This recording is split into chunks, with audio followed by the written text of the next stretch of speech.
Was machst du? Breakdance. Das habe ich in die 80er schon nicht können. Nein, ich möchte mich gern in dem neuen Dirndlgewand fotografieren. Aber irgendwie... Kannst nicht du von mir ein Selfie machen, ha? Ein Selfie von dir. Mama, das Selfie heißt Selfie, weil man es selber macht, verstehst du? Du weißt nicht das, wenn du das machst? Foto.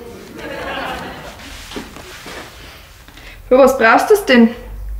Fürs Internet. Hey, möchtest du jetzt Influencerin werden, oder was? Meinst du, dass ich das kannt? Oh, eher nicht, ne? Ja, ist ja wurscht jetzt. Auf alle Fälle möchte ich gerne ein Foto und von dem neuen Dirndlgewand und das möchte ich dann meine Freundinnen zeigen. Da, das ist schön geworden. Ja? Möchtest du das alle sehen? Ja, freilich. Dann stellst du es am besten in deinen Status. Nicht ins Internet. Schau her, jetzt sagst du. WhatsApp hast du ja. Dann gehst du da auf den Status und dann kannst du es da hochladen. Und das sehen dann alle. Die, wo du magst. Woher weiß jetzt mein Handy, wen ich mag? Die, wo du magst, dass sie es sehen. So hast du es auf jeden Fall in deine Einstellungen hinterlegt, schau. Echt? Ah ja. Ah ja, dann passt das schon. Dann ladst du das jetzt hoch. Ohne bearbeiten. Wir bearbeiten.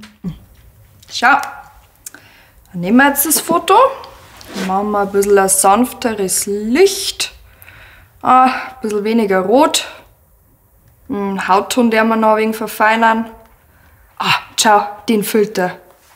Was ist, gefällt's dir nicht? Ach doch, schaut gut aus. Aber so, so schaut doch ihn echt gar nicht aus. Ja, Mama, heutzutage schaut keiner mehr in echt so aus wie auf die Beutel im Internet. Echt? Uploaden. Soll ich's hochladen? Ja, freilich. Mein, da werden die schauen. So, schau. Passt. Was ist schon? Sonst noch was? Ja,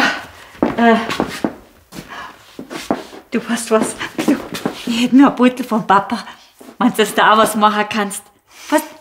Ja, dann kann ich ihn halt einmal wieder herzeigen. So, Mama. Ja, wenn's wahr ist. Bayern Comedy wird unterstützt durch die private Landbrauerei Schönram.